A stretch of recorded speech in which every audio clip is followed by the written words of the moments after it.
आदरणीय मेरे प्रिय दोस्तों और भक्तों, क्या आप जानते हैं कि देव दानव युद्ध में राजा दशरथ ने क्यों हिस्सा लिया? दोस्तों, यह एक सूक्ष्म वृत्तांत है जो आनंद रामायण से लिया गया है। आपके सम्मुख रख रहा हूँ। दोस्तों, यह सूक्ष्म वृत्तांत लगभग 5-6 मिनट का होने वाला है। अतः आपसे विनती है कि बने रहिए इस वृत्तांत के अंत तक मेरे साथ। तो दोस्तों, आइए बिना समय गवाए इस वृत्तांत को शुरू करते हैं। दोस्तों, राजा दशरथ की वृद्धावस्था समीप आ रही थी, किंतु अभी तक उस परम धार्मिक अवनीपति राजा दशरथ की कोई संतान नहीं हुई। इससे राजा को रूप, यौवन संपन्न मनोज्ञा, कौशल्या, कैकेयी तथा सुमित्रा आदि स्त्रियां, राज्य और वह पूरी की पूरी विशाल अयोध्यापुरी सभी सूनी लगने लगी और व्यर्थ लगने लगी। तदनंतर देवताओं और दानवों में राज्य के लिए एक बड़ा विद्रोह शुरू हो गया। विद्रोह में युद्ध के चलते उस युद्ध में मांगलिक वाणी हुई कि जिस पक्ष से अयोध्या के राजा दशरथ युद्ध करेंगे उस पक्ष की विजय होगी।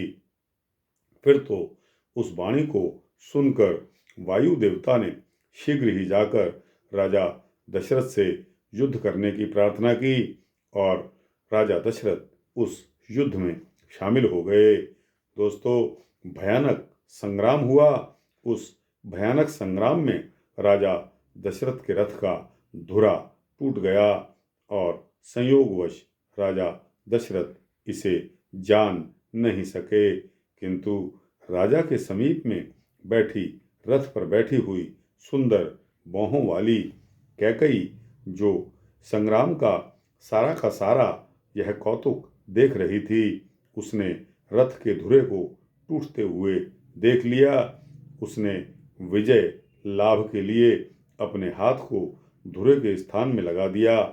पूर्व में जब कैकेयी का शैशव था तो उसने किसी सोते हुए मुनि का मुंह स्याही से काला कर दिया था, जिससे मुनि ने उसे शाप दे दिया था कि तेरा मुंह भी अपयश से ऐसा काला हो जाएगा कि कोई देखना नहीं चाहेगा।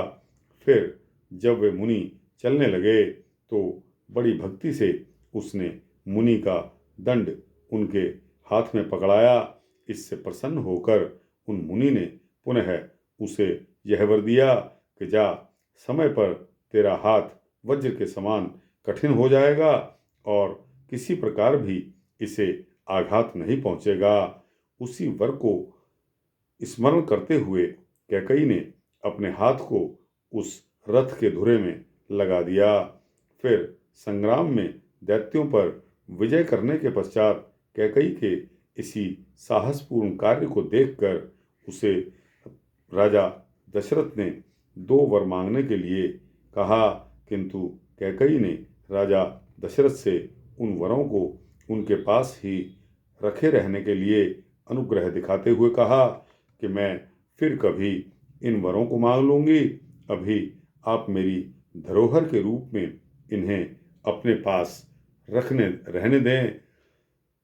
तब बहुत अच्छा, ऐसा कहकर राजा अपनी स्त्री के साथ अयोध्या लौट आए।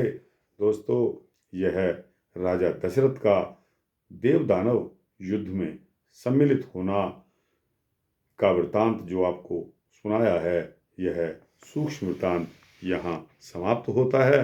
और दोस्तों, आपको कैसा लगा?